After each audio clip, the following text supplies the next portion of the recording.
Hello guys, in this video I'm going to show you how to upload an image from your gallery to the Canva app. But before that, don't forget to subscribe and leave a comment down below, because at 10,000 subscribers I'm going to show you my whole YouTube revenue statistics and growth strategy. So without further ado, let's just jump right into it. First, you have to open up the Canva app. And here it usually opens up in the home menu, but from the home menu we have to go into the projects. And here we have to select the one that we want to work on. Now the app is going to load a bit, and after it has loaded, you can just tap on the screen, and in the left side we find the plus icon. After we tap on it,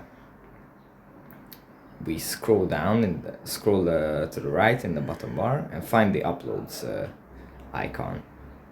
If you tap on this, then at the top we can tap on upload an image or video, and then we can select images and videos from our gallery which we want to add to our project.